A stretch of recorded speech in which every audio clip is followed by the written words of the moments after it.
This is Guardian Radio, your station for up-to-the-minute news, intelligent, interactive, and engaging conversation. 96.9 FM. The views and opinions of the hosts and guests are their own and do not necessarily reflect the position of the management and staff of Guardian Network. You have to be strong in today's world. Keep your focus and up. You believe in how to achieve all. Back with Nahaja Black is sponsored by Bahamas Retreat and Spa, Atlantis Island, and First Caribbean Bank. Strong and free. It's the Hit Back with your black. It's the Hit Back with Nahaja Black. The Hit Back with Nahaja Black. It's the Hit Back, Nahaja Black. Good afternoon, Bahamas, and welcome to the Hit Back. I'm your host, Nahaja Black. It is a beautiful day here in the 242. I hope that you are doing well, taking care of yourself, and living your best life. Can I say that I went to Bahamas, one of my great sponsors, Atlantis, First Caribbean. Listen, thank you guys so much for being great sponsors of the show. If you want to sponsor the show, want to get your business on the show, feel free to give Guardian a call at Lee's, and she will be there to assist you however need be. And we could always talk about, marketing strategy for your business. It's a whole other story, but that's a different show because I think a lot of kind of rely heavily on word of mouth, not building a brand, but I digress.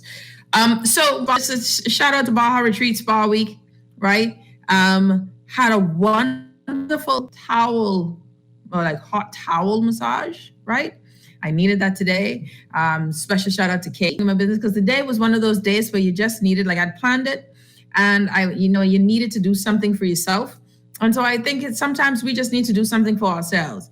Mothers, fathers, sometimes a time out just to take that time and to do something for your body, for your health, your mental health, that getaway.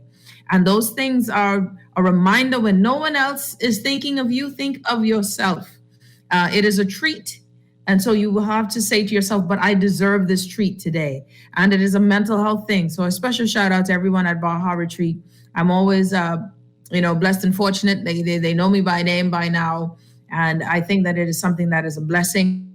I went ahead and did something special for my mom. And so I think, Spa Week, things are cheaper now. You can go ahead, get your gift certificate from Spa Week at Baja Retreat, and you can use it. You don't have to use it this week. You can use it the following week. You have time to use it up. So just a thought there, just take care of yourself. Above all else, take care of yourself.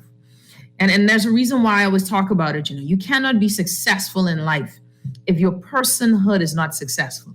If you don't have a sense of joy or identity, sometimes we feel stuck. We're in a rut. The routine of life has worn us down. And you have to find out and be self-aware that when you are in those places, because a lot of us are functionally depressed. We get up in the morning, we brush our teeth, we get the kids ready for school, we go to work, but there is no joy. And that lack of joy is an indicator that something is wrong. You may laugh at a joke. You may look for things. You're hungry and thirsty for something to give you that spice. But realize that external things are only there to supplement what is already inside. And so I it's very important to me that we make sure our mental health, our physical body, it is an indicator of our mental health as well. So go out and get some sun, change up your routine, don't live in fear. Fear will keep you locked down. Fear will keep you from trying something different. You got to believe in yourself to take a leap, Now you can't be crazy. Don't take a leap and know you can't fly. Like some things are factual. But begin to believe in yourself more than the fear or the limiting beliefs that other people said about you. This is for someone. I need you to hear me, especially us, folks who go about your daily life and people are depending on you and you don't have time to depend on someone else. That's important. And I want you to take the time out to love yourself. Love yourself doesn't mean spending money on yourself. Love yourself is taking the time to ask yourself, how are you doing? How am I doing? Am I happy in this job? Am I happy in this relationship? Am I happy living here? What would it take to restore my joy? Have I ever been filled with joy? Joy is regardless of circumstance. It is something that innately has you with living in a place of optimism. more so than pessimism. Happiness is circumstantial. Happiness is a thing. If you give me a car today, I'm extremely happy. Until the car no longer has the newness on me and it starts costing me money. Things can make you happy, but there is something about being filled with joy. Those people who are filled with joy, you're drawn to. Even in their hard times, when they struggle, they understand that joy will come in the morning.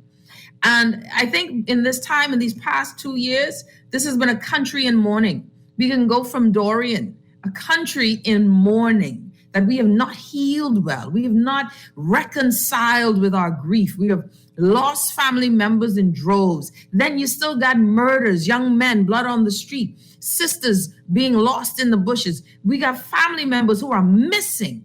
There is a lot of grief in a country so small. Then there is the political mayhem, the grief of loss and defeat.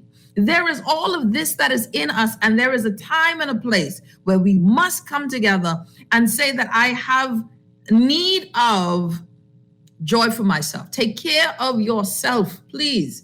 There are a lot of people who are struggling with suicidal thoughts. I want you to take care of yourself. Pause. Whatever you're going through, it is not meant to kill you.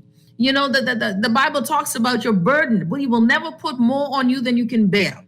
A lot of us go through dark times, that dark place, but trust that you will go through, that these things are seasonal. No season lasts forever. And I don't know who this is for. And sometimes I think I'd be talking for me too. But no season lasts forever. Remember that there are seasons, and some seasons may be worse than others. We are a nation that needs to come together, that needs healing as we mourn and all of this grief. Then a lot of things to celebrate as well, y'all. And so when you feel like you're stuck, you gotta ask yourself the question, why am I stuck? You are in control of your destiny. You don't have to be stuck. You just gotta stop believing or living in fear. And that fear keeps you in that space. The fear of, if I make a poor decision here, it will ruin me. But see, that fear is healthy because it requires you and it demands that you prepare. Listen, success is opportunity plus preparation, right? That's what success is. When opportunity and preparation come together, then success will be met. Some of us just aren't prepared, but we want to be successful. What have you done to prepare yourself? What have you done so when opportunity knocks, you are ready for it? What seeds have you sown in the right season to expect a harvest? This is one of those things that I always, as I said, there's a difference between a promise and a principle. A promise is a comfort, it's a word, it's something only God, they say, only God. If you believe in God, only God, when he speaks, it becomes so. But promises for me are words. That's why they say the promise is a comfort to a fool. But a principle is something that is built on some levels of understanding, concepts, and precepts. That means that even when, regardless of how I feel, these principles are supposed to deliver a certain result. So if I sow the seed in the right season for the seed, if I till the soil, I can expect a harvest. That expectation comes from a knowledge of the principle of doing the work. We want to see different results, but we aren't prepared to live by the principles that deliver the results. We're not prepared to study. We're not prepared to get out of the comfort of our circles to be great. You will never acquire greatness in comfort. Greatness requires effort. Greatness requires work. Greatness requires that in spite of your fears, despite your fears, you press forward. And it will mean that there will be people who don't like you. There will be that friends who you thought were your friends don't understand you. Dave Ramsey, I like Dave Ramsey. Dave Ramsey has this whole thing where you live like no one else so that you can live like no one else. And a lot of people who call Dave Ramsey a financial planner, Dave Ramsey, they would talk about how when they were living like no one else, when they were living in this tight, financial time, they lost friends. Because you can imagine, now you're trying to pay off your debt, you're snowballing your debt, you're not going out like how you used to go out. So now the friends want you to spend money. You're like, but I ain't on that run. You got to understand what run I'm on. Now, we're tight, understand, respect the run. I had to respect a friend's run one time. And she said, no. We trying to build another. I said, well, you know what? I understand and I respect that. I apologize. When you have something that's intentional, you do the things that are intentional in your personal life to bring changes. Don't blame nobody else for your failures in life. Don't blame anyone else. Start to say, okay, if they close door A, I anticipate a harvest regardless of seasons. No, not for the record. Let me just say this. And a lot of things I've learned. I've been living like a long time, but I learned a lot of things from watching other people. Some things that I've learned in my life is that just like with seasons, there are some seasons where you sow and nothing comes from it. That's life.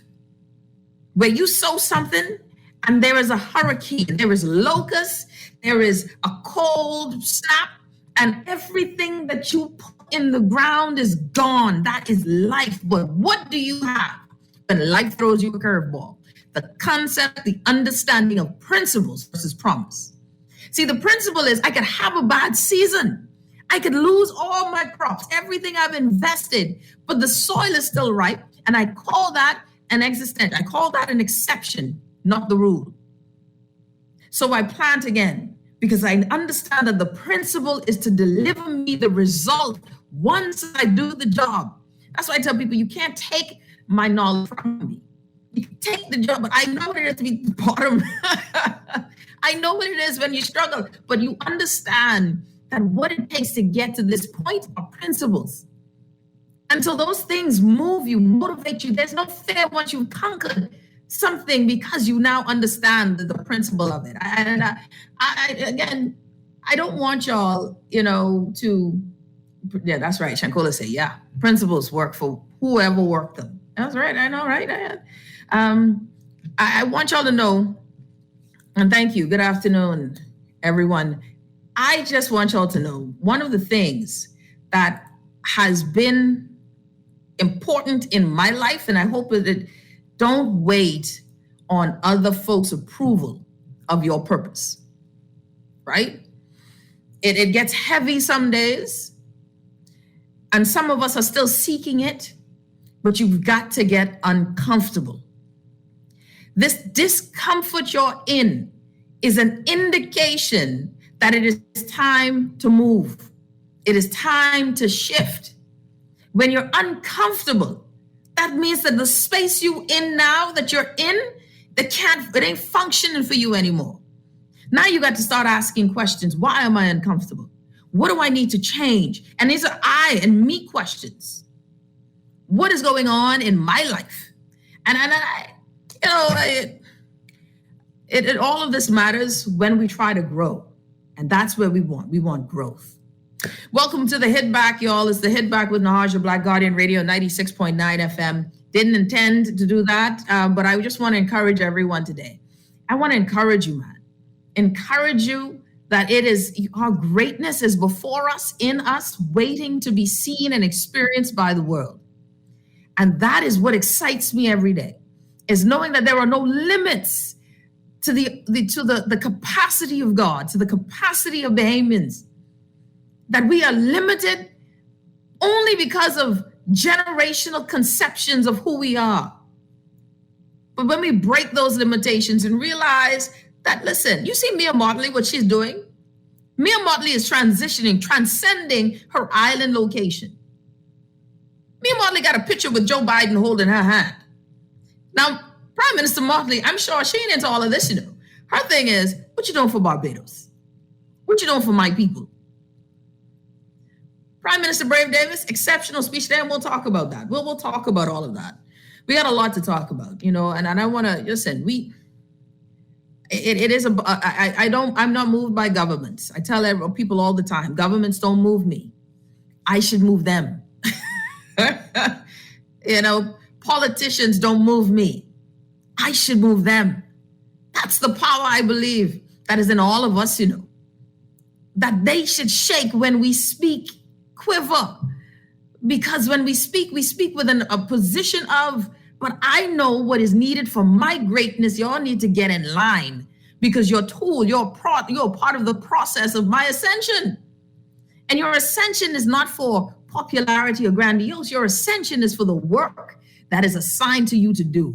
And no man, woman, boy, or girl is fulfilled until they are in the work not the job, the work assigned for them to do. That is fulfillment. And your work will make room for you. Your work will give you the success you want. Write that book, but study before you write it. Make sure you got all the principles, get deep, and then go international. But we digress. All right, we got a lot of stuff to talk about today. Something else that has been on my heart and mind, well, not heart and mind. I'm a rational person, y'all. I think I'm a critical thinker. You know, I like to think things through. I like to, I ask questions to myself, and I say some things don't make sense. When things don't make sense, I start asking questions, and I then, you start to question things. What makes sense? What doesn't make sense? So I don't know if y'all been following this VAT thing, right? Well, I know y'all been following this VAT thing because I've been following this VAT thing. So recently, yesterday, and I didn't get to talk about it yesterday, and I'm happy that I was not able to discuss it yesterday, right? I was happy I was not able to discuss it yesterday because that means that the Lord wanted me to learn some more things before I did. And I called and I was studying, so, okay, let me give you the 411. So, wait, hold on. I can't do this without giving the big news, but I have so much things going on today. So, yesterday in the paper, there was an article written by Neil Hartnell, right? And I referenced this yesterday and I posted it on my page. And so I wanted just to get to share this because this was talking about insurances. Now, of course, we're having this discussion on these breadbasket items, right? What is going on with these breadbasket items? And Gowan Bo was there to help explain some of this. And I'm learning now that all of these things are taxes. So now tax discussions are somewhat complex and complicated. For me, the bottom line is how are you helping us to save money, right? I don't know if we're like you when we first introduced 7.5%. I had some of my concerns were okay, but y'all can't manage a little bit of money. Now you want more money, and we don't know if you can manage it. We moved from 7.5% to 12%. I was vexed or at it because here we go, keep on wringing the towel dry. Then the Progressive Liberal Party, as a campaign stunt speech, which I wasn't really feeling. It doesn't move it. I thought it was definitely campaign stunt. We are going to go to 10% for 1 year.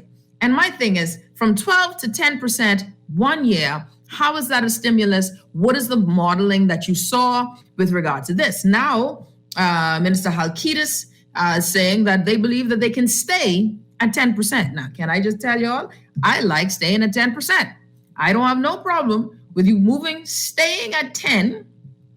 I am curious as to the modeling, but then there's some concerns that comes with this 10%, right? There's some concerns that come with 10% because now we're learning breadbasket items, right? Oh, breadbasket items are going to now have VAT. Gowan Bo, and I had, again, things got to make sense to me. So I call around because I don't want my first reaction to be in ignorance. My first reaction is concern, questions, and then I need to know now from people who I trust, not people who are told the party line, who I trust to give me sound reasoning from science or some data from analysis, right? That's what I need. I need things to make sense. 1 and 1 is 2. I figured that out. When you're talking numbers got to reconcile. I got to add up. All right. Long story short, I get what they're saying, and the Prime Minister intimated this in his speech with regard to breadbasket items. So, okay, you're going to target. Of course, now it is what it is. The price from zero rated food or breadbasket items is going to move from 0 VAT to 10%. Price is going to go up, right? The argument is that the prices will go up for VAT, will go up for breadbasket items and for other things which had 0 rating. And we're going to focus that revenue onto or to help people who actually need it so that those who don't need this tax break will pay their share because this has been stated, VAT is regressive. Nobody talking about reducing VAT or getting rid of VAT. The Progressive Liberal Party, this government has said they'll reduce it from 12 to 10. And surprisingly, it moved from we would do that for a year, but that we're going to leave it at 10%. I like that, reduce VAT all around. Now, so after hearing the explanation by Gowan Bowe, CPA, CEO of Fidelity, someone I've been talking to for years now, someone whose intelligence I respect and admire handedly. He says what he has to say, matter of fact, and kind of like a nerd. I like nerds. Nerds don't care. They just say what they got to say, and if they offend you, too bad, too sad. I like Gowan Bowe. So then I see this in yesterday's paper, and I got to start asking. Insurers warn that VAT reversal, in quotes, totally asinine. It goes on to say insurers have warned the government it would be totally asinine to reintroduce VAT on residential homeowners' premiums, given that this will create a multi-million-dollar hurricane liability for itself. Anton Saunders, Royal Star Assurance's managing director, told the Tribune Business that the industry is seeking a meeting with the newly elected Davis administration to clarify its VAT treatment of this product, given that it potentially threatens to unravel a previous agreement it took both sides 3 years to negotiate. He spoke out amid significant confusion over the government's plans as it moves to slash the VAT rate to 10% by January 1st. Michael Halkitis, Minister of Economic Affairs, last week said medical health insurance will again be made VATable, but Mr. Saunders said this already attracted the levy, and only residential homeowners insurance is currently treated as VAT exempt, right?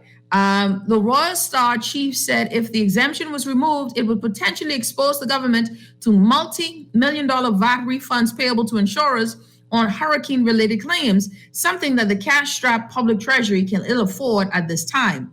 He noted that Ryan Pendle, the Attorney General, would be well aware of these issues, given that he was one of the lawyers who helped negotiate the current settlement on the industry's behalf before being appointed by the Davis's cabinet. And it goes on. All right. Someone says nerds give the facts and don't care how you feel about it. Facts are facts. I like nerds. And governor of the central bank also agrees with Mr. Bowe.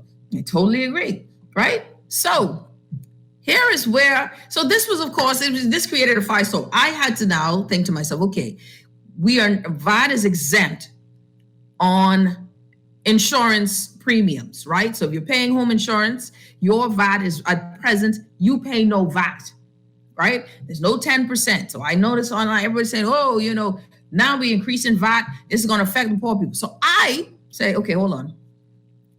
Hold on now. I've heard all of this thing with the RISE program that's going to affect those with lower incomes. Then this, though, is affecting, because very many of us do not have home insurance. This would be affecting those of us with home insurance who are probably falling in line with, some of us can barely afford it, but making ends meet to afford it, to protect your home so that in case of a Dorian, you have some sort of coverage. And it's tough to do, right? And then there are those who can afford it. It's not a thing. It's a small thing, whatever it is. And we pay VAT. We don't pay VAT on it.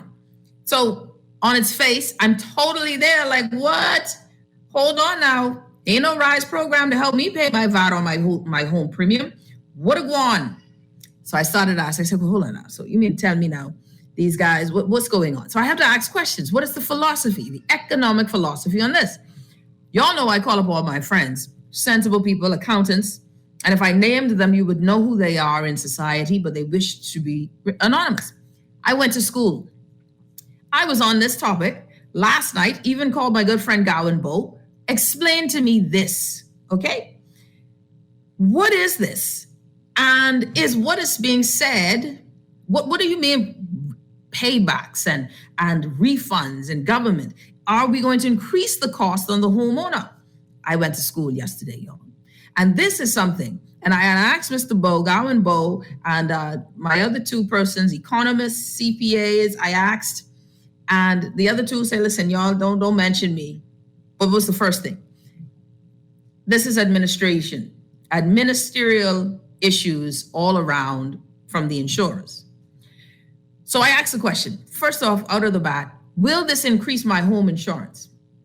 Right? Because that's all I want to know. First thing out of it. So now, of course, you're putting VAT on my home insurance. This is where I was taken to school. Apparently, we have something in the Bahamas with our insurance companies where I didn't know this. And all of my insurance people, I would love for you to call me and let me know if I'm right or wrong, but this is what I went to school with last night. So we have this thing with insurance companies here where our insurance companies buy insurance from other places. So there are reinsurers. So our insurance, let's go with this example. $500,000 is the value of your home. Local insurance companies take $100,000 of that as liability. And the other $400,000, that is what they purchase from a reinsurer. Somewhere else in the world, say, listen, I need you to take on this level of home insurance cost for me. All right, sell it to me. And in that process of sale, they are charged VAT. That VAT charge apparently is still passed on to us. Well, ladies and gentlemen, I didn't know that. Okay. So apparently there is this process of, even with creation of the premium. And this is why I love that. I can't be an actuarial scientist, but just having someone explain it to you is fascinating stuff.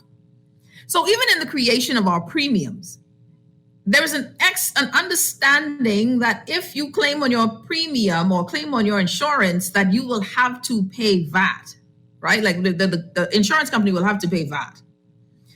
The insurance companies from the reinsurer have to pay VAT as well. So there's VAT in this process. VAT is in it.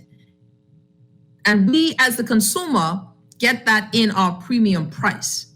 So the first thing I was told is, Nahaja, don't ever assume that you're not paying VAT. It's actually already accounted for in your premium. The cost or VAT is already in it because the insurance companies have to pay it. Well, what a time. I didn't know that, right? I didn't know. So there's apparently already VAT built into our premiums. And that is due to this fact that we have this reinsurer, right? So our insurance companies go ahead, they spend a certain amount of dollars, their own level of liabilities, and then they go outside and buy insurance from somewhere else. What does this all mean? So now we have this thing with the reinsurer and your insurance company. They give you a flat rate, they give you a premium rate. And right now you see $5,000. That's the charge of the premium, right? The charge of your, let's say, so $500,000 is the cost of the home, they charge you 1%. That's $5,000. That's the premium price that you have. This VAT is inside this premium price. And let's say it's 1%. 1% of your $500,000 home, $5,000. That is your premium. Okay? When you get that premium price, VAT is already included into your premium because the insurance company had to pay VAT from the reinsurer. So it's already included in your price. I didn't know. All right. So now you have this thing now where your receipt would say $5,000. Right now it is VAT exempt. Apparently, one of the challenges was, and why this agreement was necessary, when we first had 7.5%, here is where we had this challenge.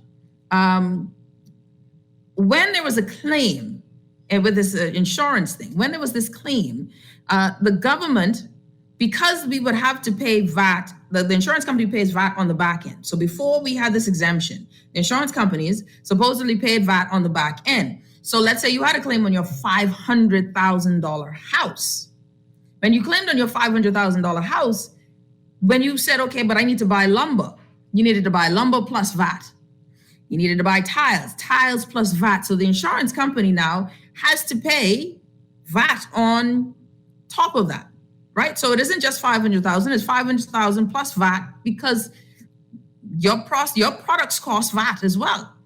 Okay. This is where the problem started to come in and why we ended up with 0 VAT rating based on what I was told by insurance people. Okay.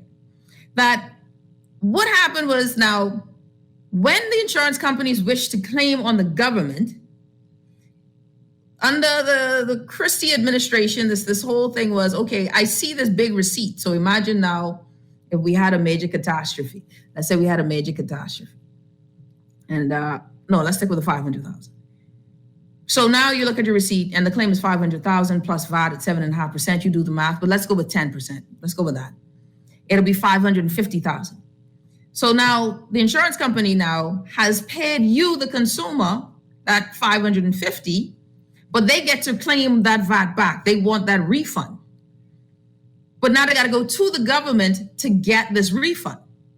On a large scale, let's say we had $500 million of damage, something like Dorian, then you would end up with $50 million that the government has to pay back.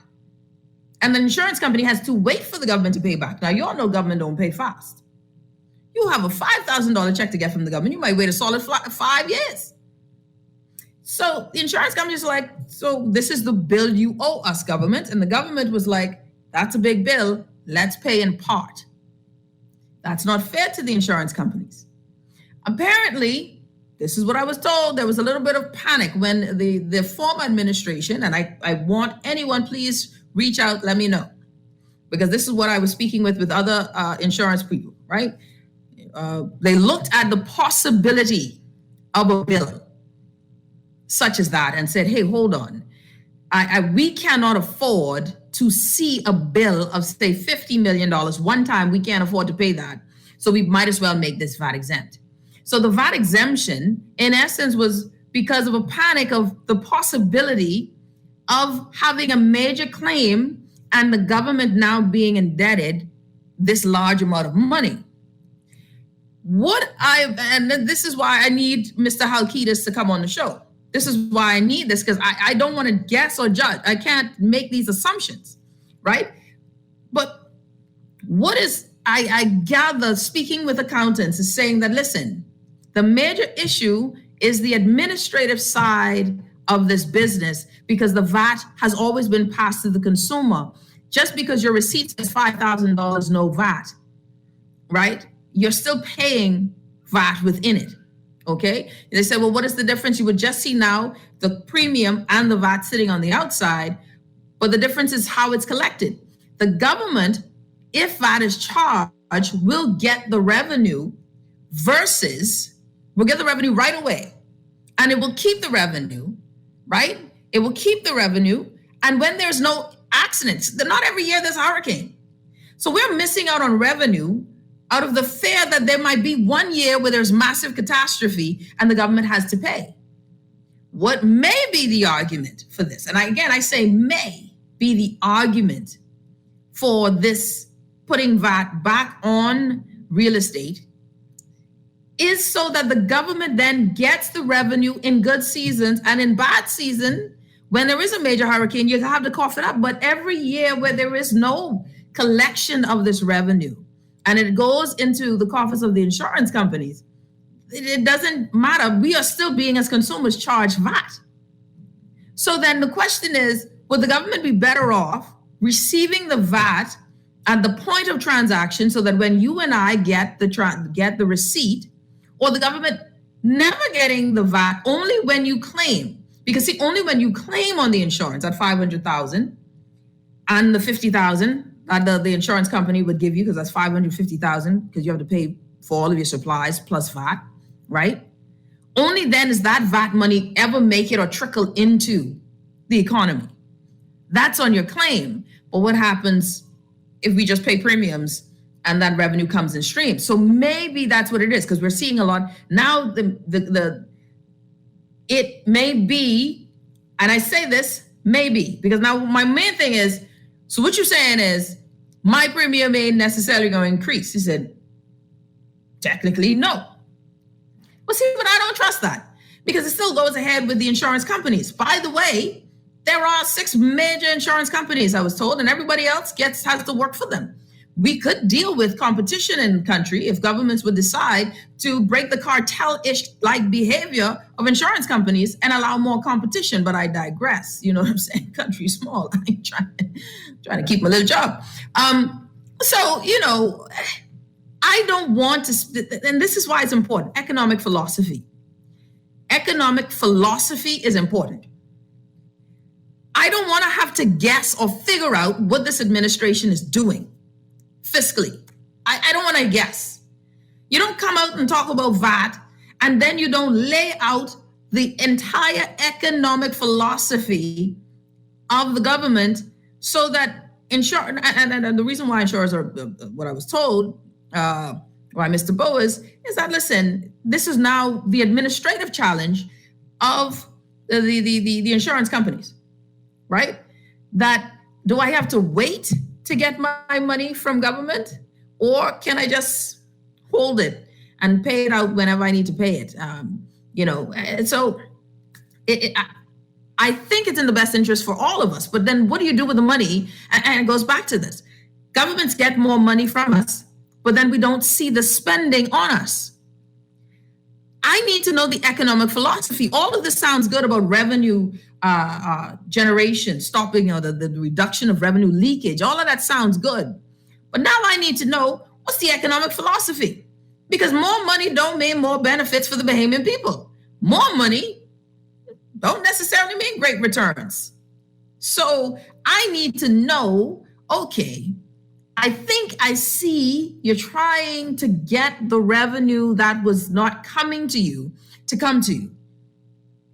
The insurance companies are not happy because now, listen, I have a fee I put on my receipt, but then there is a reinsurer's fee that's different. So I charge you 1%, the reinsurer charges me 0.5%. Right? So that's that accounting thing. And I'm not telling you what I'm assuming. This is what I've been told by credible sources, one including Mr. Gowan Bowe, and many who have worked within the insurance sector.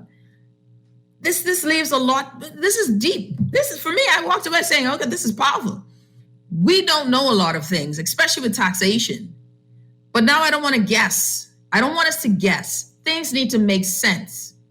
I've asked for Mr. Halkitis, the Minister of Economic Affairs, to join me on the show. I'm very hopeful that he will join. But ladies and gentlemen, what I know we need a vision. We need to see where this is going. Because now, here is the thing. They have intimated or actually stated a plan, not a strategy, but a plan. We're going to, yes, we are increasing the VAT on, of course, moving from zero rated to everything is flat at 10%. We are making the taxing system easy across the board, easier for revenue, reduction of leakage, so that there's no way, even in medicine or medical supplies, I was told that, hey, listen, because we made it broad on VAT being zero rated on medicine, that someone can say rubbing alcohol is medicine. We don't say prescription meds. So there's revenue leakage and we could be missing out money. I've told about that. It's so many things going on in country. I tell you, crisis makes a lot of people wealthy, but that isn't the show here. All of that said, and I just say, tell me how much money I got to keep after I pay all my bills, VAT, insurance, etc. Will I have at least $5? Andrea, that's my window too. I was told that VAT that this is not supposed to increase the cost of your premium because you're already paying VAT within your premium. We will see. But right now, what I need to know from Mr. Halkitis, from the ministry, is what your plan is. Because this 10% doing a lot of different gyrations, boss. This 10% doing a lot of gyrations and changing up a lot of things. And I need to know what is the long-term vision and goal economically, because people are strapped and the middle class already are hanging on by a thread. Technically, a lot of us don't even know if we're middle class. We might just be up or working. You're listening to The Hit Back with Nahaja Black. When we come back, Fred says the flat rate tax in the country is fair. It is. It might. Listen, I don't want. If you're getting revenue and you're stopping leakage, fine. But now it needs to work because more money doesn't necessarily mean better growth for us. More money, more problems. I'm just kidding. We'll be back after this. You're listening to The Hit Back with Nahaja Black, Guardian Radio 96.9 FM.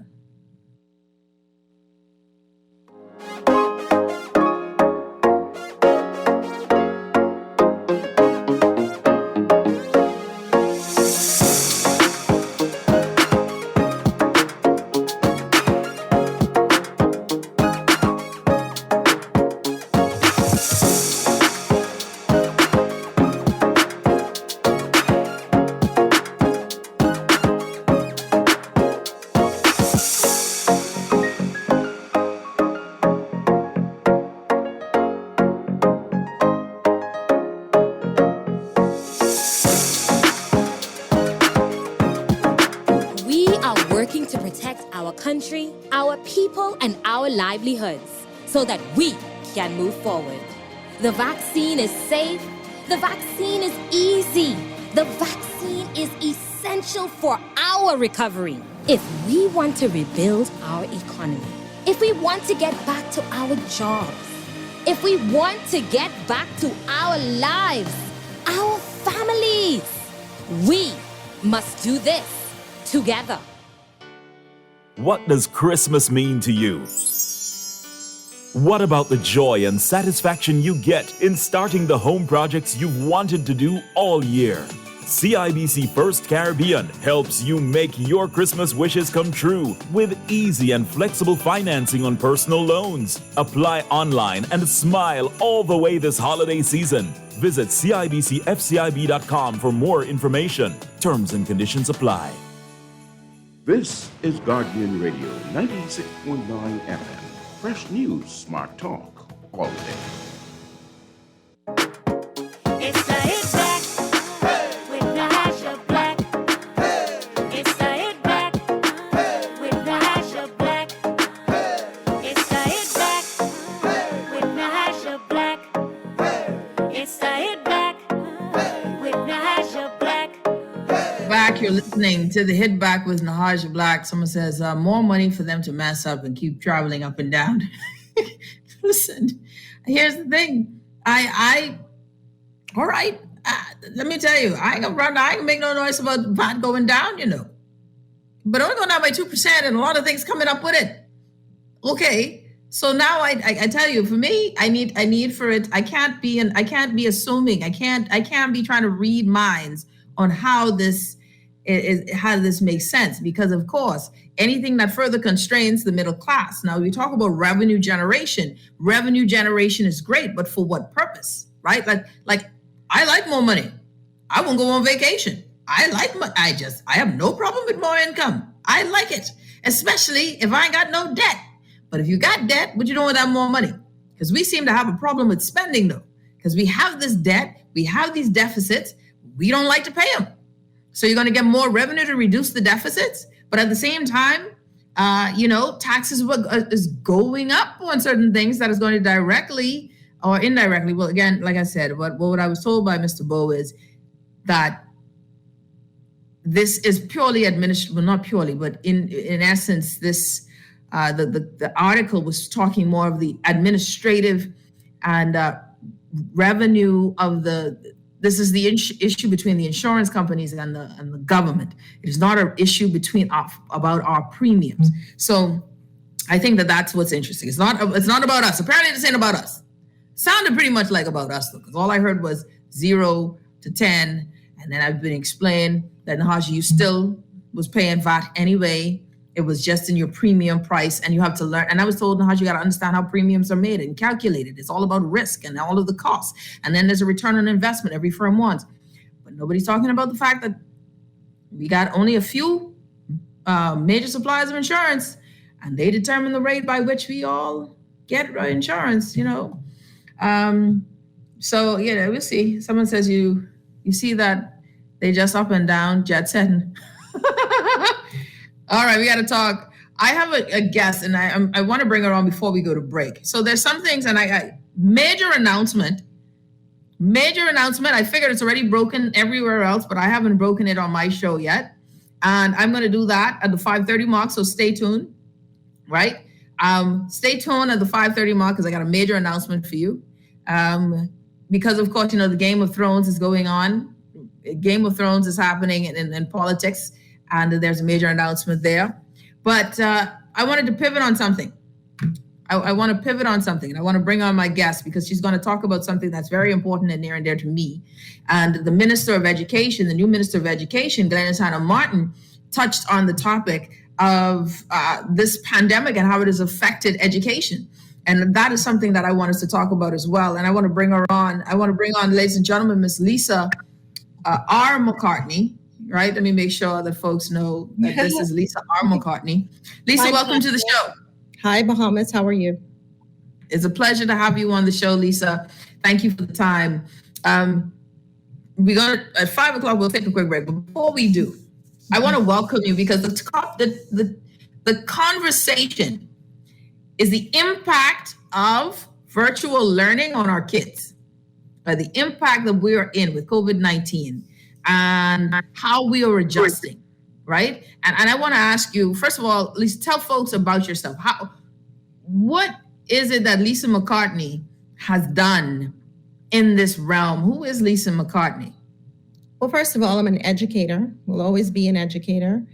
Having trained as an educator, having taught in the public school system, and then I left the public school system and began to homeschool our children in 2005. Our daughter is now in college and our son is in the 11th grade. I'm also a treasurer on the Bahamas Homeschool Association board. And additionally, I'm trained in the area of personalities and behavioral consultant. With that, I just recently launched my online training company, the Online Training Authority. And so I've got a lot of background in education, training, homeschooling, a little mix of everything, and business. Yeah. And, one of the things and I was happy that we connected and I wanted us to chat on this, right? And good afternoon to Vanessa and everyone who's tuning in to the Hit Back. Don't forget, you can follow us, like us, share. We're on social media. You can find us on Facebook and YouTube. And of course, we are here every day, 4 to 6, Guardian Radio 96.9 FM. Lisa R. McCartney joining us.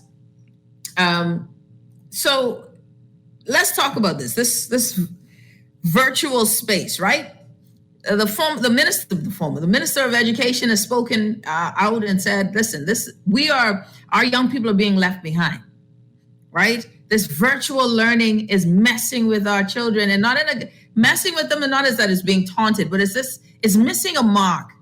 Explain to me, as someone who specializes in virtual learning, as someone whose business is in virtual learning, explain to me how is what we're doing now, how are we missing the mark? Where is the deficiencies on how we are trying to teach our children online? I don't think we have gotten the true picture of what is happening in education in our country to begin with. We were missing the mark before we had virtual learning. We were missing the mark with our results in our BGCSEs, as you can see. We were missing the mark when I was an educator at the time, not reaching all of our students. A lot of our students were being left behind, and that was because of social promotion and not meeting the needs of our students. And so all virtual learning is doing is showing us up, showing the actual holes. It's putting a microscope on the holes itself that already existed. So we don't have a problem with virtual learning. In fact, studies have shown that children actually do better when they are learning one-on-one and that the learning matches their needs and learning style. When you're in a traditional classroom, that is not happening.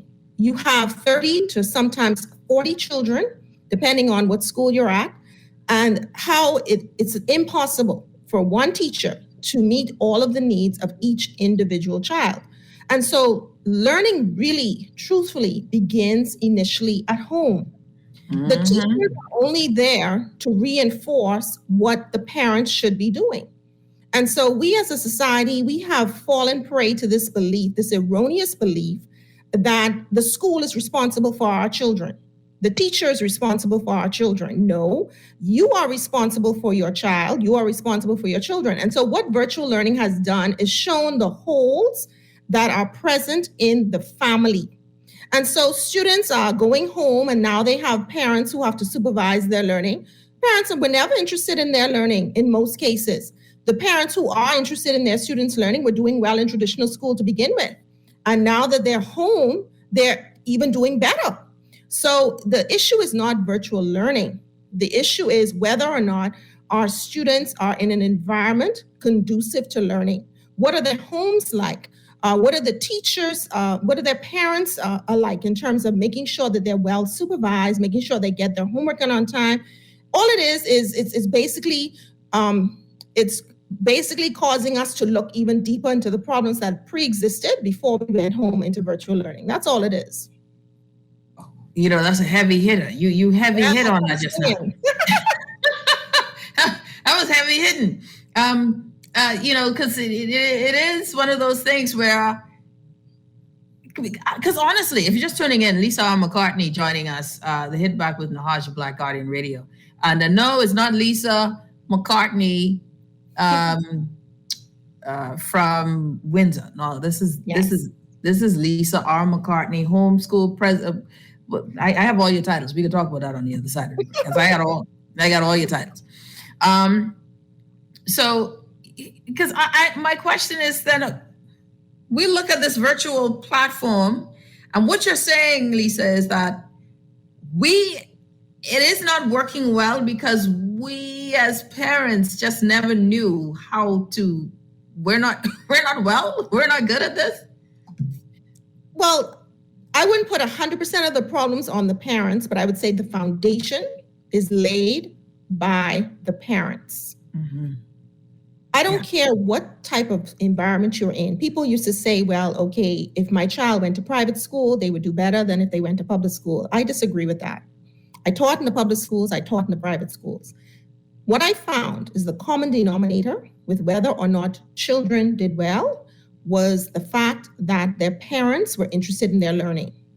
Okay? So you have students who are doing exceptionally well in society who went through the public school system, the government school system. And why is that? Because their parents were involved in their learning process. They were there to hold the teachers accountable, to make sure their students, their child was learning, and they were making sure that their child was held accountable to participate in class, make sure they studied, and they created that environment in the home where they made everything available that they possibly could, whether they had the means or not. So the common denominator here is not the platform. We're just using the platform as an excuse. The common denominator here is the family environment. Everything boils down to the family. I think even the minister the other day, when he was talking about crime in the country, the Minister for National Security, he told you it's the families. The families are raising criminals. So what I'm saying is, at the end of the day, if your parent is interested in your education, if your parent is interested in you learning, you are going to learn, whether it's a virtual platform, a face-to-face instruction, a private school situation, a public school situation, whether you're Bahamian nationality, Haitian Bahamian nationality, Jamaican Bahamian nationality. It all boils down to what the environment is like for learning. Now, yes, we agree that there are some students who do better in a face-to-face instruction than on virtual, because it's sometimes very difficult for them to remain focused when there's no person over them to say, well, you better get that work done, you better do what you need to do. And so in cases where there's virtual learning going on, the parents have to find someone or to step up themselves to supervise, they can't leave the student just in front of the actual monitor or the computer all day and expect them to come home and say, Johnny has done all of his schoolwork. And then if Johnny didn't do his schoolwork, then it's the virtual platform that's at fault. Parents still need to supervise. They still need to be accountable. They still need to know how they're doing the work. Lisa R. McCartney, I'm enjoying Lisa already. Lisa, you're going to be a return guest because I like you. You throw in those blows. My husband said get the 30,000 words out before he gets home, because I like to talk too. So yeah, that's what I'm doing right now, getting it all out. Let's take a quick break. When we come back, we'll have more with Lisa R. McCartney. You're listening to the Hit Back with Nahaja Black. We're talking about this virtual learning. Where are we falling down? And Lisa said, listen, we need to get involved. I love this. Lisa, I like you a lot. We'll be back right after this.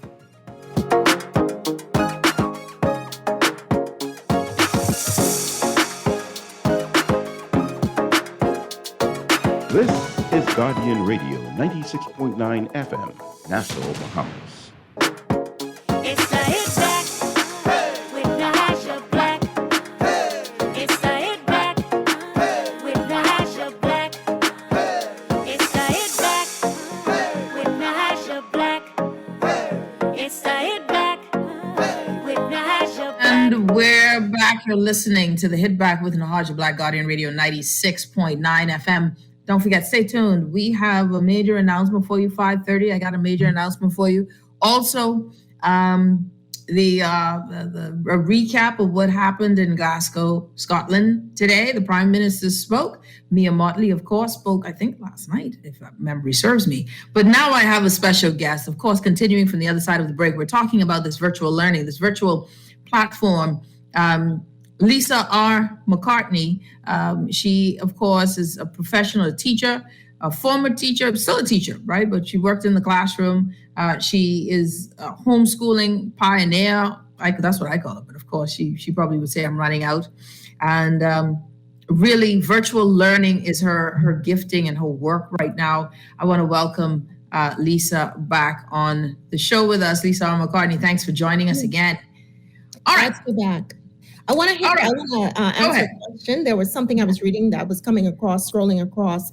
One of your persons was saying that what about the parents who have very limited comprehension, that they need help themselves? Yeah, and let me read this question for you from actually my good friend CA, who's watching online. Most homes and parents are broken. We know that. They have challenges with comprehension and dealing with education in general. It is clear parents need help. I think that's what you were thinking. Right. That's what I wanted to respond to. And the reason for that is because oftentimes I never said that parental education predicted student success. I said parental involvement. And if you remember the story of Dr. Ben Carson, I don't know if you ever watched the movie or even better read the book. His mother was 13 when she married his father, age 28. Moved to Chattanooga, Tennessee to raise him. He was born in Detroit, Michigan. And if you recall the story, she didn't have basically any education. You can imagine getting married at that young age. And so what she did is she made sure that she may not have had the education, but she went to the library and she took the books and she brought them home and she turned off the television and she told them that if they were going to grow and be whoever God intended for them to be, this TV was going to cut off and they were going to get in these books. Now, she didn't have the education to train them. But one thing she knew is that what she had to create in terms of the environment at home in order to be able to foster that education in Ben Carson. And if you read his story, he even, he was left behind for a whole year. He missed a whole year of school.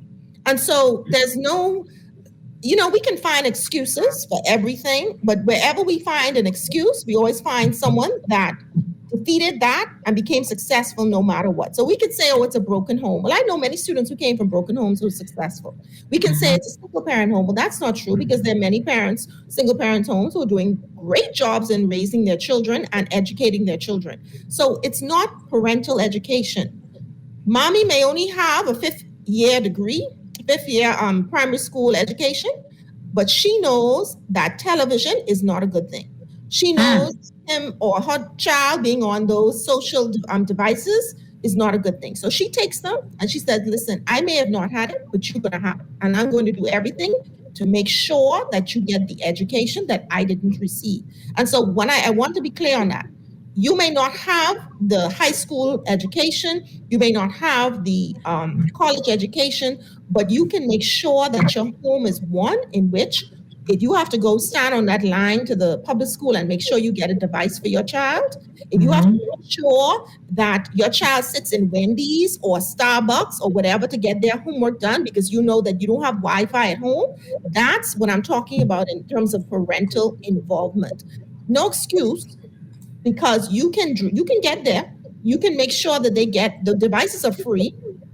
The Wi-Fi, there are many places all over NASA where Wi-Fi is free. Yeah. So it's not the excuse of the device anymore. It's not the excuse of the internet anymore. So now what is the excuse? Oh, it's the teacher's fault. Oh, it's this and it's that. There will always be excuses, but it doesn't matter what your excuse is. If your parent is determined to make sure that you get the best that you can get, and that home is a home with love, that child is going to learn. There's a question here. Is there a difference between the approach of different generations of parents in your experience?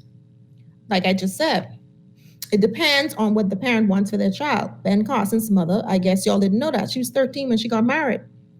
But is there a difference? Do you see where the younger, so it doesn't matter the generation. It doesn't matter if you're a Zennial, if you're a millennial parent. It doesn't matter. It is. What do you want for your child? Okay. Lisa, we got Lisa R. McCartney here. Lisa, let me ask you this. How do we help? So and is your expertise of doing virtual learning, and you've been doing homeschooling for how long? Our daughter is 19, so that would be 16 years now. Yes. 16 years. Like you decided to pick up the mantle and do homeschooling. It was always a dream of ours. We always said that when we had children that, with my education background, I wanted to ensure that they got the best education. And at the time, we felt it was homeschooling. Now, I'm not saying homeschooling is for every parent. You have to decide whether that's the best for your home, if there's someone there to make sure that the work is being done and to supervise. But it's not for everyone, but it was the best fit for our family. It still is the best fit for our family. How do you, when we talk about this, and I like your approach, no excuses approach. There are some challenges, especially with COVID being, something that was thrust on us, and the challenge of how do I balance working from home, dealing with the kids at home, if you were fortunate to have both, or having to leave and hoping that the child is able to manage because maybe Grammy isn't that into it. What are some of the tools that you would or suggestions you would give to parents who are feeling overwhelmed, wanting to be involved, but not knowing the content, not knowing how to help with homework, aren't there to oversee, supervise? What sort of tips are you giving parents with this virtual learning space? Okay. Many parents have spoken to me about this challenge with them having to go to work and be able to supervise their education of their students on virtual platforms. And it is a real challenge.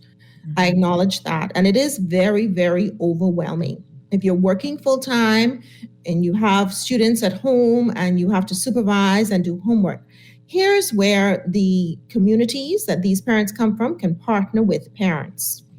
Every community should have some type of community center, a library, a church hall. And the communities should partner with the parents. They know that the parents can be home with their children at the same time to work. Parents have a desire to be involved. They have demonstrated that they are interested in their children learning, but they need help. And so every community should have a hall, a church, or a facility where volunteers can say, okay, I'm going to help and supervise. I'm going to help with the homework in this area. And so if you, in Grantstown, in Baintown, Yellow Elder, wherever your churches are, and churches can come alongside their parents, they should be able to say, offer that type of supervision, because it's impossible to be able to go to work and be able to supervise a child at home. And you really don't want your child on a device at home by themselves without getting any supervision whatsoever. And so it's a good idea for those communities which have we just had a new election, new money.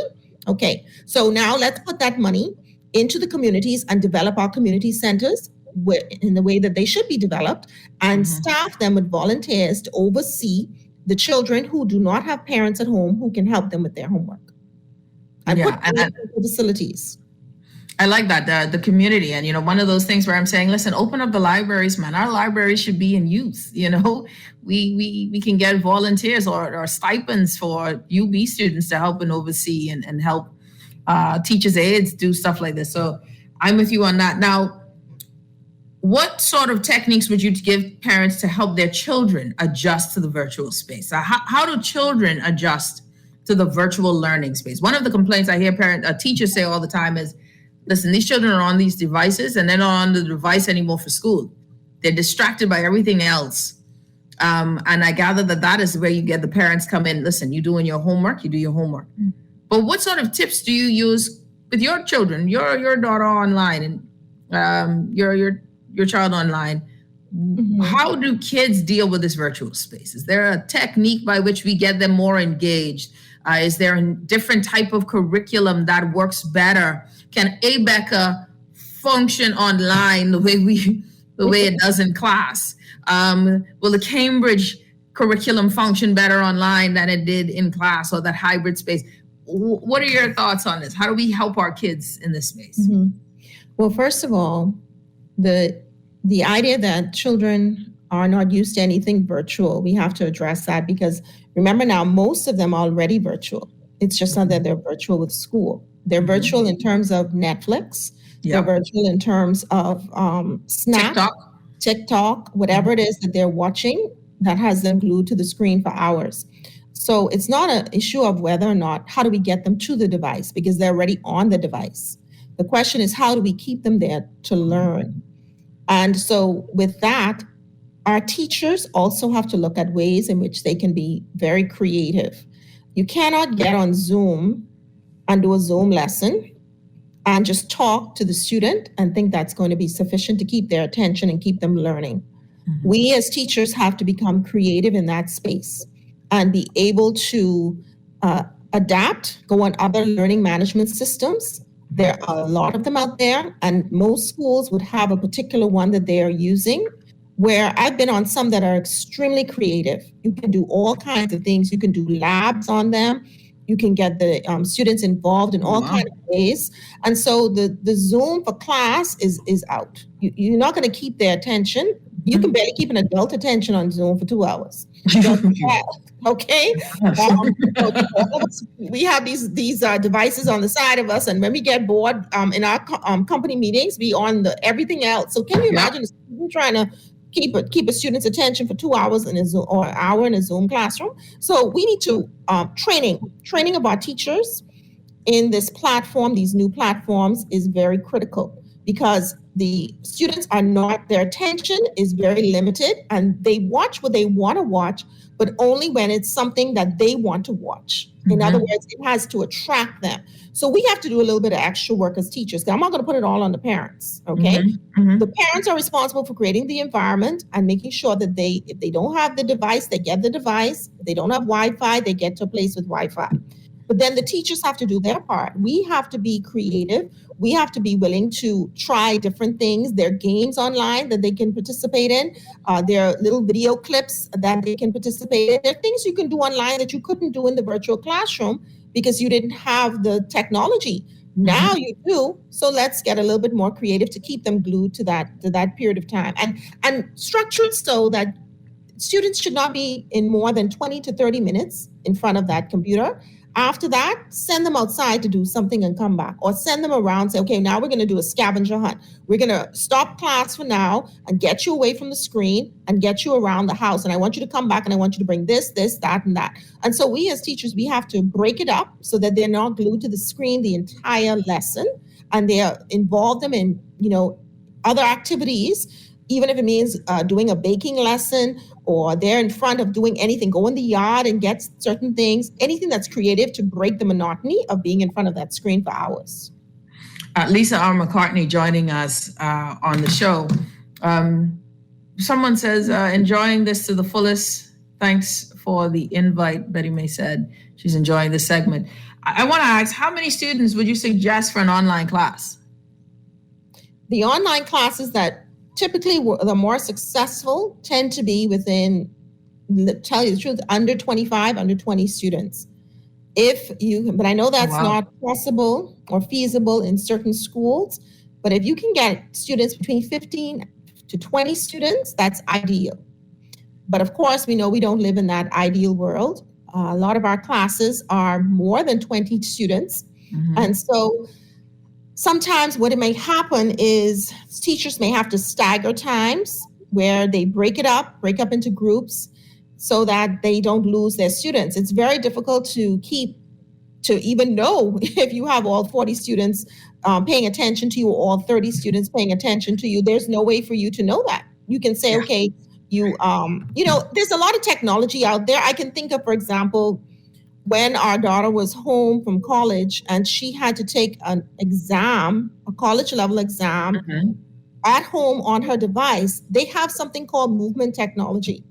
Movement technology. She downloads it on a computer, and if her eyes are to move to the door, because I remember one time coming to her room to ask her something, she said, no, mommy, I can't turn my eyes away because they'll think I'm cheating. So they detect whether or not you're looking down, if you're looking across, if you're looking too long in a particular direction at any one person, and you get flagged.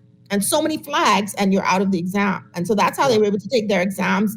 So there's all kind of technology to know whether a student is paying attention. And I'm sure the more affluent schools are buying into that. But for students who are not at those particular schools, then teachers have to become extremely creative in keeping them glued to the screen. For someone who wants to, if you're just tuning in, founder Lisa McCartney, founder and president of the Online Training Authority, with us. You know, I at the start of this pandemic, Lisa, one of the challenges, or one of my things, was that this is a great opportunity to pivot. Right, it's a great opportunity for education to pivot, for us to take the leap academically to changing the whole way we look at education, right? The whole way. And you know, the brick and mortar, the school building is still finding its vestiges. Like, we're still struggling. We want to get back into school, which is great because parents got to go to work. So that school place is important. People want to go back to work and kids need to be in school. But are there benefits? And I think you've hinted on it, the benefits on opportunities of virtual that we may not truly want to be done away with when we're able to go back into school. What would you say are some of the pivotal things when we fully reopen, hopefully one day soon, that you hope we don't lose? And would you recommend that we still stay with a somewhat hybrid model of education? Your thoughts? Well, I enjoy the hybrid model. And the reason being is I think you get the best of both worlds. But one thing I don't want to see them lose is that advantage that they gained with technology. I don't want to see teachers go back into the classroom and go back to boards and just not using technology or integrating technology into the classroom setting. I would love to see, when teachers return fully back to the classroom, that they have their computers in the classroom and they have the type of smart boards where they can continue exposing our children to technology, because technology is here to stay. It's not going anywhere. When they go anywhere, it's needed. And so integrating technology, I would hate to see that being lost. And I would love to see our teachers getting more training in that area, and the government investing and making sure that those tablets go back into the classroom with the students, and teachers are still using the tablets, but they're now doing it in the classroom setting. So that is important. We think about where the world is and where it's going, and nowhere, our students have been homeschooled for that period of time. And I don't even think during that time when our son got into high school, he was ever required to write in a notebook. Other than his personal notes, his personal note taking. Everything was done online and virtual. And so that's where the world is. And so I don't want to see that lost. And I would like to see them, like I said, carry that into the classroom setting where they're still getting the integration of the technology in the classroom, so they don't lose that. But the hybrid model is good, but I understand it doesn't work well for parents, because then they have to figure out, okay, what days are we going to be home? What days are we going to school? And if you have children in different grades, that could be overwhelming, trying to figure out who goes to school on what day. Can I just tell you, they want them back. Can I tell you a personal story just this morning? Yeah. I dressed both of my children, both 5 and 3, politely dropped them off to school, only to have the oldest one run back. Wrong day, mommy. Had to drive all the way back. Mind you, I had a meeting. Had to go drop the whole one back home and then go to my meeting. This is hard to keep up. I looked at the wrong calendar. Exactly. It is. And if you don't have someone at home to be able to assist you in that, then it is very, very difficult to be able to do that. But I like the words which you use with pivoting, because that was, I spoke to the Rotary Club of Nassau at 1 p.m. today about pivoting. And one of the things that the pandemic has taught us is we have to pivot, we have to adjust, we have to change. And, you cannot do what worked prior to 2020 in 2021 and beyond. It's not going to work. So going back to notebooks and writing, and the teacher getting up on the board, say, okay, class, now everybody write the date in the right corner, underline that with a ruler. Okay, now we're going to take out our books and y'all going to pay attention to me while I talk for 40 minutes. That is not going to work. It's not going to work. And so the government has to find a way to integrate, because I know the private schools are doing it. So the government has to find a way to integrate that technology and to continue that in the classroom setting, so we don't lose, our children. And with regards to this education and students falling back, I think I was reading the other day where it was a part of the manifesto of the new government to include tutoring, nationwide tutoring to catch the students up. And so that's what we do basically at the Online Training Authority. We are the home for the tutors, the trainers, the coaches that parents need to assist them in order to be able to get that, to come alongside a parent and assist them with getting that work done and getting that student caught up. Oh, really? Well, we need to talk about that before I let you go. Something else I wanted, there's a great question here, and I wanted, kids have different learning styles, generally asked. Does the Ministry of Education or local institution offering assessments, are they offering assessments to help homeschooling parents determine the best teaching methods for the kids, i.e. specific to, say, let's say, kinesthetic learners? So have you found that to be the case? Well, what I would suggest any parent to do, don't rely on the Ministry of Education to do anything. You go online as a parent and you type in learning styles, and you're going to find all kinds of assessment tools available to you free of charge that you can go online and figure out for yourself what type of learning style your child has. And we do personality training with children also. So we assess not only their learning style, we assess personality training to know what type of personality your child has. So you have to figure out two things. You have to figure out, one, how do they learn best, whether auditory, kinesthetic, whether they're visual learners, what do they do, how do they learn best? And then you have to couple that with what is their personality style, because some students are more outgoing and some students are more reserved. Some students tend to be more task-oriented and some students tend to be more people-oriented. So if you have a student who is extremely people-oriented and is not task-oriented at all, that teacher's going to have trouble them sitting down in front of a computer for 40 minutes unless they have some really good games and stuff to keep that student occupied, because they are missing that social interaction more than any of the other personality styles. So there are two things you need to figure out: learning style, personality style. Our company helps with the personality part.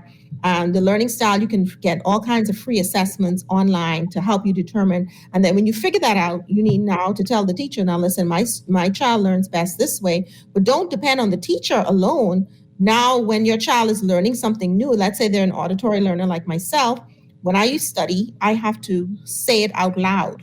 I have to take it, summarize it, and then say it back to myself out loud to hear it. And so for that, the parent can now take their homework and say, okay, now this is how we're going to learn the homework. I'm going to read it out loud, and then you tell me what you got from it. And that's how an auditory learner learns. Yeah. Someone said, so proud of you, Lisa, filling that space of need to assist students, families, and teachers. Blessings. All right, Lisa, before I let you go, Lisa R. McCartney, founder and president of the Online Training Authority. You see, I already, you're an authority. I'm trying to put you in an academy. Lisa, tell folks how they can reach you if they need assistance in this area. They want to homeschool, and that's something else. You're on the homeschooling board as well. Yes. If they want to homeschool, how you can be reached. So please tell folks. Well, you can reach me through the info at the onlinetrainingauthority.com, info@theonlinetrainingauthority.com, one word. Or you can reach me at 801-8153. That's my business cell, 801-8153. Additionally, you can send me a WhatsApp or a text or anything of that nature, or give me a call, or send me a WhatsApp. And then, like I said, the Bahamas Homeschool Association, you can reach us at the BHA Bahamas @gmail.com, BHA@gmail.com. And we are getting ready to launch quite a bit of stuff come January. And we are actually having a meeting this evening that I have to sign on at 7 p.m. So definitely there's some great things happening with the association. So either one of those. And of course, you feel free to visit us at the onlinetrainingauthority.com, the onlinetrainingauthority.com for all of your tutoring, coaching, training needs that you need to find a tutor, coach, or trainer. Or you want to be a tutor, coach, or trainer and register with us to offer your expertise. And just to make sure, you can go again, info@theonlinetrainingauthority.com. That's info@theonlinetrainingauthority.com. 801-8153. That's 801-8153, 801-8153. Or you can email them if you want homeschooling. You want to learn more about homeschooling, email at bhabahamas@gmail.com. He said, listen, Lisa, boy, you got a lot of fans online. I like it. My husband does my promotion. He's my PR officer. Listen, I thank you so much, Lisa McCartney, y'all. And I want to tell you, Lisa, I appreciate your candor and I appreciate all of the information you've given us. And I think it's just good. It's good to get that nice kick in the butt too, and tell parents, hey, listen, you have more of a role to play in this. You know, even if you don't know the content, we just need you to be there and pay attention and really use the village if you need be to assist. Thank you so much, Lisa. You're the best. Thank you so much, Nahaja, and I hope to be back soon. Whenever you have anything else you want to talk about creating virtual education, I'm here to help. I'm going to take you up on it. Thank you so much, Lisa. You're listening to The Hit Back with Nahaja Black. We got some big news for you. Take a break. When I come back, you'll find out what I'm thinking, what I found out. We'll be back right after this.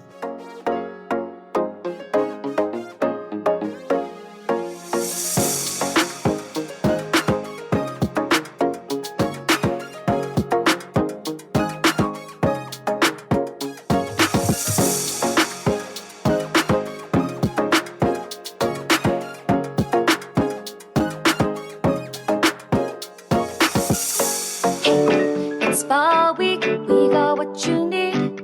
Sit back, relax, and come in for a treat. We just wanna make you smile. We will go the extra mile at Baja Retreat Spa. Come visit us at Baja Retreat Spa on East Bay Street. Relax and come in for Contact us at 323-6711 or visit us online at www.baharetreat.com. We are working to protect our country, our people, and our livelihoods so that we can move forward. The vaccine is safe. The vaccine is easy. The vaccine is essential for our recovery. If we want to rebuild our economy, if we want to get back to our jobs, if we want to get back to our lives, our families, we must do this together. This is Guardian Radio 96.9 FM. Fresh news, smart talk, all day. It's the Hit Back with Nahaja Black. It's the Hit Back with Nahaja Black. It's the Hit Back with Nahaja Black. It's the Hit Back with Nahaja Black.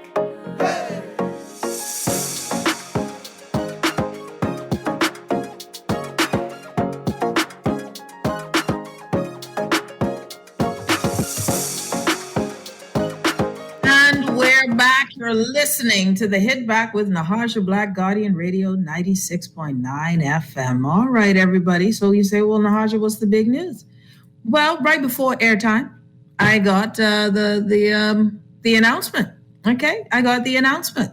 The announcement was for the media, ladies and gentlemen, for us in the media to show up because the member of parliament for Marco City will be announcing his running to be the next leader of the Free National Movement, Michael Pintard. Hercules, Hercules, Hercules. Michael Pintard, ladies and gentlemen, is officially putting his name in the ring. Now, no joke, yesterday, I was asking, because, I got to find out now why Mr. Pintard has not put his name in the ring yet. What are you waiting on?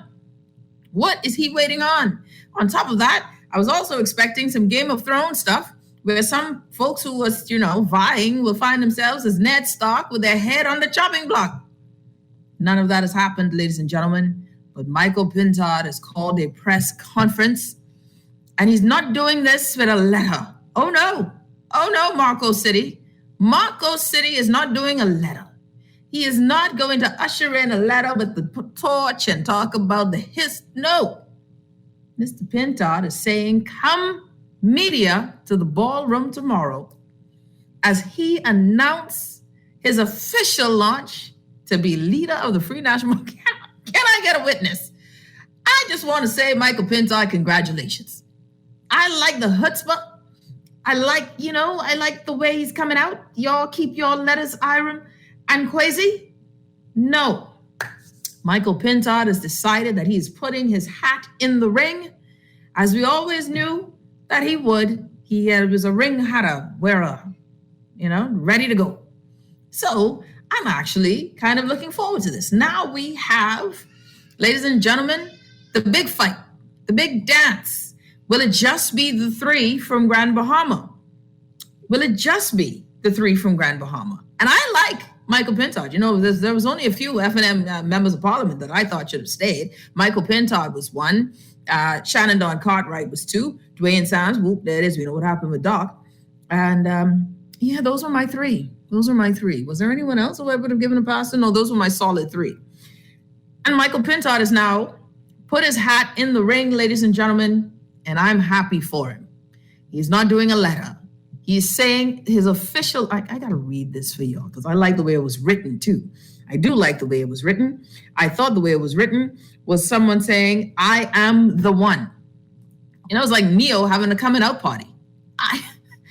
Michael Pintard is ready to go. And I like it. That's what I said. Vi, I'm with you. Michael Pintard, great. Mr. Pintard would make a good leader. I think Michael Pintard could be, and I like what he's using, rebuild, reconnect, reignite. Be a part of the movement. This is what his flyer says. So Michael Pintard, Forward United Pintard, right? Forward United, underneath the torch. Michael Pintard's official campaign launch, Wednesday, November 3rd, 2021, the British Colonial Hilton, Governor's Ballroom, beginning at 8 p.m. And it says, be a part of the movement to rebuild, reconnect, reignite. I like it. Plus, it'll be live on social media. You can watch it tomorrow night. I like the fact that he's saying, okay, listen, I'm going to do this big. Keep your letters, Kwesi and Iram. I have a whole event. Now, this is now next level branding, next level, right? This is next level. Let's show our force with money. Let's show the way we do things. We are looking prime ministerial, leader-ish. All right? Leader-ish. I like it. Keep your little letter.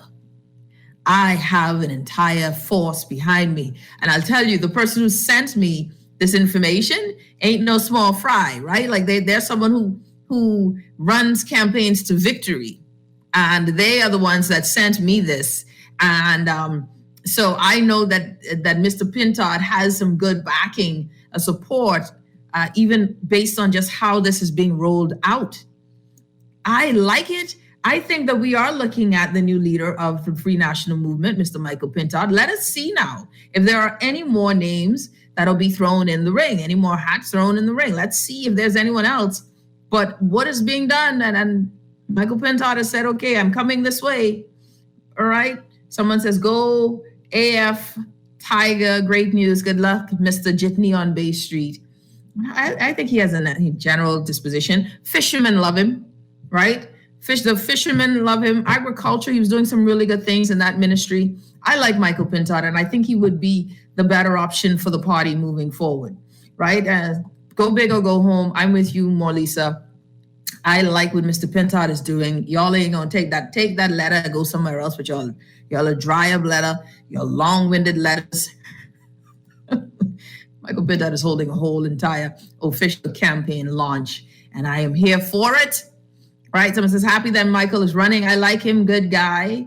He is, since Dwayne ain't there, I think he's the best. Right? And I think so too. And I want to congratulate him on putting his hat in the ring. I think we are looking at this. And I think for the party itself, I think this is refreshing. I think you can get people back on board. If you notice, even in the House's discussions in recent ones, I don't think I heard, I may have missed it. I didn't watch today, but I think he's running a smarter process of not necessarily needing to say too much. Don't say too much right now. Understand where the Bahamian people are with the party and do this rebuild, reconnect, reignite. Because if this administration just ticks the Bahamian people off, well, you know what we do? Back and forth. Here we go.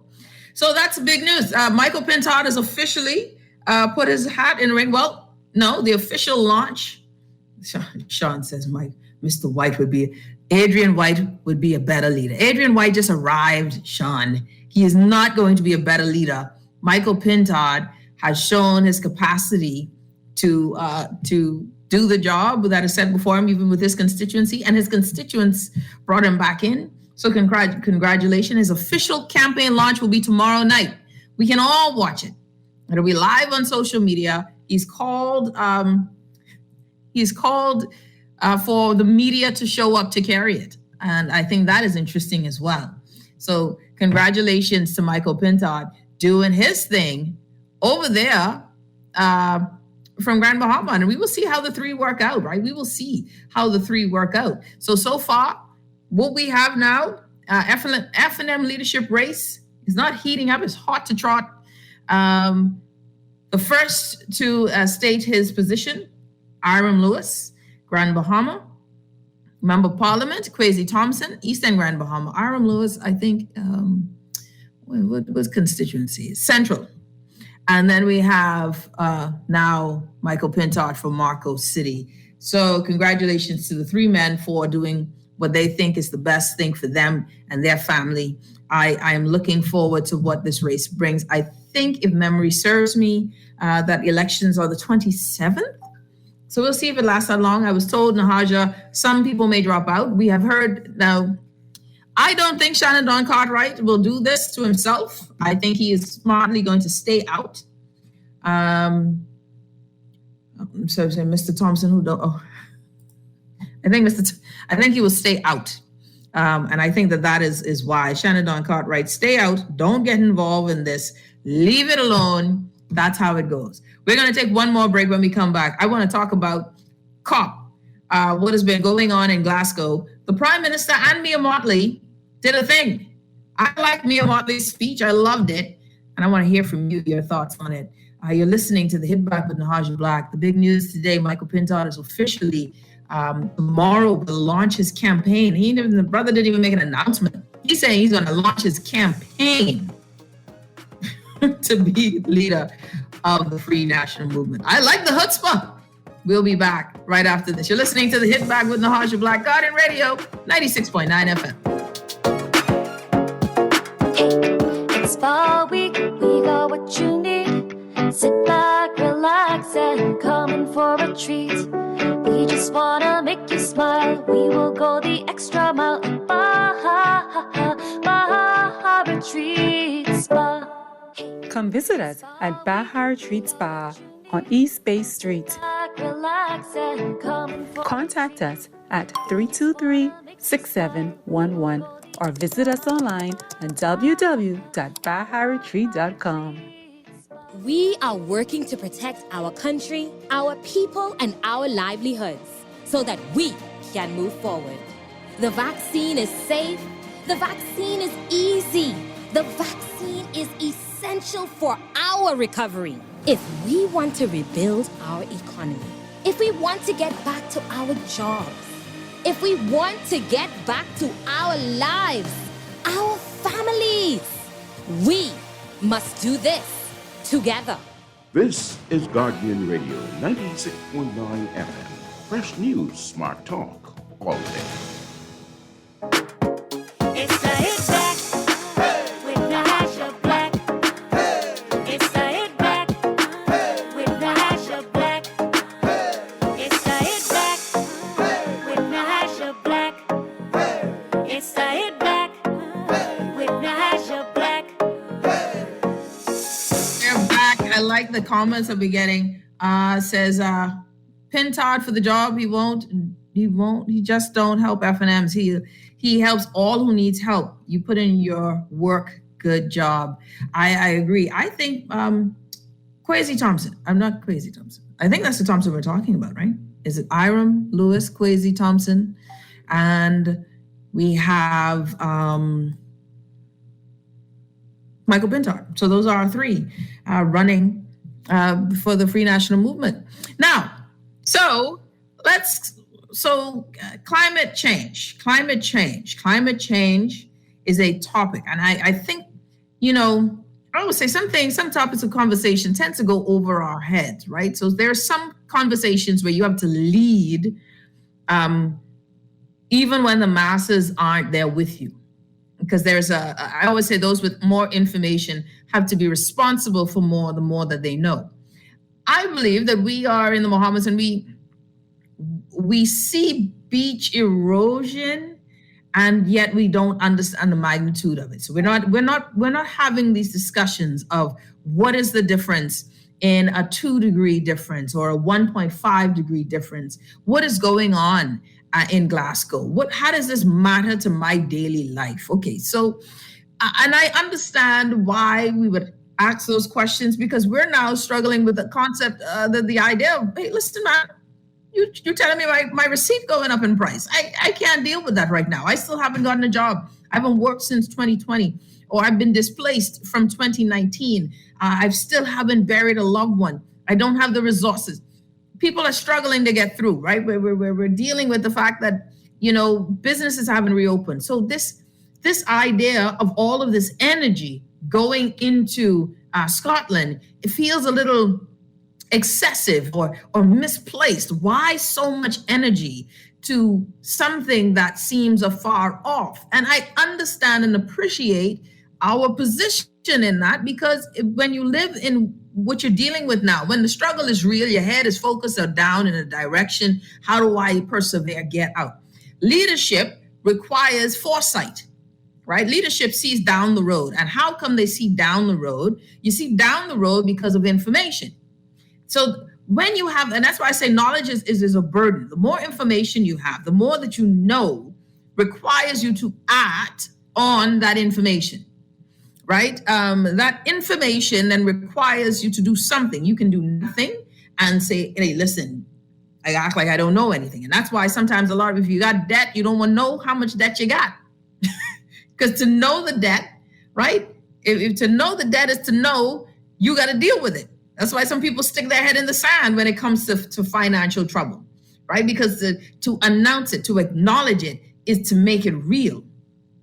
So some people with the burden of knowledge, we would prefer to live in ignorance rather than to know. And then there are those who know and then don't do anything positive with the information. That's another responsibility where we have failure in leadership. So now all of that to say this. Why is what is going on with COP26 so important to us? Why is this conversation on climate change important to the Bahamas? Honestly, it is important because it is our very existence. Go online, take some time out, and look at island nations that are literally sinking, right? And there are island nations that are disappearing. We're fortunate, right? That I would say drive down and being very Nassau, New Providence centric with this. For me, where I live, of course, I live in Nassau, and family islanders can tell me which beaches they've seen. But I say drive, for me, I say I've seen no other evidence, no greater evidence of the rising tides than when you drive past Delaport, right? Delaport Beach, that whole stretch there used to be beach. You remember there's a house right there with this little cushion of beach, and there's that house now you can see, I wonder what they're going to do. I wonder what they're going to do. The wall now, you can see some of the steel within their wall. The beach is been, tide as high water in the road. We're watching this soil erosion. We're watching beach erosion, but we don't know what to do. So now we are over there in climate change, and the world is now small, especially a small, island nations, right? Developing nations, or small island developing states. We are requiring and demanding that these countries that pollute more than us pay attention, and not just pay attention, but stop doing the garbage that they're doing so that we don't disappear. Because I'll tell you, y'all notice when Dorian happened, all of a sudden, all of us Negroes who ain't had no suitcase, no clothes, only the slippers we were wearing, the baby in our hands, the backpack on, we look just like our neighbors and like refugees trying to get to the States. And all of a sudden, we weren't the friendly black neighbors next door for the United States. All of a sudden, there was a little bit of nervousness from the masses of Caucasians in America. It's too many of us coming. Thank God for the folks in Florida who loved us enough, the little cruise ship that carried some of us who could travel. Okay. But how quickly We became refugees when we were totally annihilated and loss of life, and now we need to cross seas to leave. That is why economic empowerment is so powerful. That is why I tell you, we have to individually, we have to find a way as a nation to lift each other up. Because, ladies and gentlemen, at some point, if the world doesn't do its job, the big nations like the United States, like China, like Europe, other parts of Asia, India, major polluters, if they don't slow down, we will disappear. So now you have these individual leaders saying, okay, Mia Motley, Prime Minister Philip Davis, smaller places where we are our input in the toxic cesspool of the world is minute compared to everywhere else. But everywhere else want to tell us what to do. I digress, though. But now we need leadership, not as an individual, but as a block, where I believe, as Dr. Gilbert Morris has said many times, Professor Morris has said many times, the Caribbean needs to function not in silos, not Barbados, Bahamas, Antigua and Barbuda, Trinidad and Tobago, not Haiti, not just Cuba, but these nations now have to come together as a block and say, we need more help.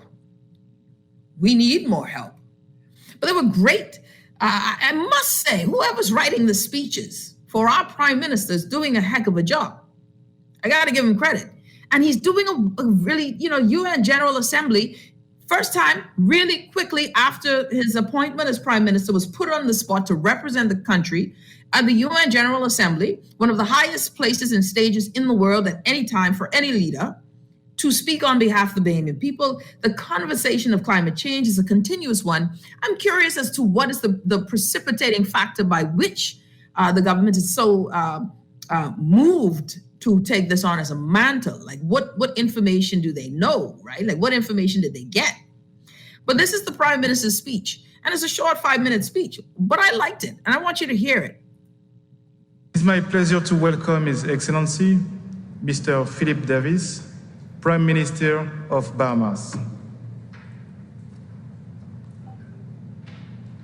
Your Excellency, you have the floor. Thank you, Mr. President. Your Excellencies, this past summer at the Olympic Games, a young Bahamian woman and a young Bahamian man outran the competition to become gold medal winners in their 400-meter races. Our runners had the discipline and drive to work towards long-term goals. Our runners had the courage and determination to overcome every obstacle. And our runners had the ambition to believe, yes, they would succeed despite the odds. Colleagues, we must do the same to ensure that this gathering succeeds in a way that the prior 25 such meetings did not. We in the Bahamas will do what we can, but the limits of our nation's effort can accomplish are stark. We cannot outrun your carbon emissions. We cannot outrun the hurricanes, which are growing more powerful. And we cannot outrun rising sea levels as our islands disappear beneath the seas. Hurricane Dorian, that monster Category 5 hurricane, which devastated 2 of our main islands, feels like it descended upon us just yesterday. We still don't know exactly how many died, and some people still tremble at the first drop of rain. But every day, our yesterday is already becoming your todays, and fast becoming all of our tomorrows. But today we can still do something. As I said to the General Assembly of the United Nations in September, you will only be safe when we are all safe. We are out of time, colleagues. A recent study declared that the Bahamas had the cleanest air in the world. Other studies have shown that our distinctive, beautiful aquamarine seas are a magnificent carbon sink. Our seas reduce the amount of carbon in the atmosphere. The Bahamas is not now and never has been the problem. but yet we are forced to pay the price. We are among the top 10 most vulnerable islands, nation states in the world. And the question I have for my colleagues today is, are we brave enough for this moment? Are we braver than our predecessors who led our nations at the previous 25 climate change meetings? Can we summon the courage and ingenuity and determination to succeed where they did not? Promises and agreements are easy. Action, specific concrete policy changes, is a lot harder. Action requires courage. Every leader before us has postponed until tomorrow what needed to happen yesterday. And now tomorrow is here today, and countries like mine are out of time. Your support by financing and technology transfer are needed urgently so we can rebuild for resilience. Without change, if we are lucky, we will become refugees. Without change, if we are unlucky, then we will be left to the mercy of future Hurricane Dorians. More of my people will die. More will be left traumatized and homeless. People will be forced to flee, but flee to where? These are my neighbors, my family, and friends. My plea is both urgent and deeply personal, and I make it on behalf of all humanity. My friends, look outside. Our hurricanes are your fires and floods. Our hurricanes are your landslides and drought. Morally and ethically, it has to be beyond imagination and conscience that we do so little until it becomes too late. Please, do what is needed, not what you can get away with. Turn promises and agreements into action. Don't hide behind buzzwords and hazy assurances. Don't let the failures of the past limit our ambition for the present. Have the courage to acknowledge that failure today will lead directly to destruction for humanity tomorrow. Like Bahamian gold medal winners, today we still have the chance to win the race against time and outrun the impact of climate change. I thank you. All right, Prime Minister. Go on then. That was a good speech. It was ringing that Japanese gong, though. Time to wrap it up. It was a good speech. And I like the analogy. The speech writing was very good. Listen, climate change is a big one. And I think that this is a conversation that should be national so that we understand it. And now let's talk a bit more about it and understand what the government is knowing too. Don't just get excited about it. We need to know more. But congratulations on the speech. Mia Motley's speech, though, got her a hand holding by Joe Biden. I don't think our prime minister is going to get his hand held by Joe Biden, but very proud the prime minister represented us well. You're listening to The Hit Back with Nahaja Black, everyone. I'll see you tomorrow. All the best to you. Stay safe. Be great. And we are out.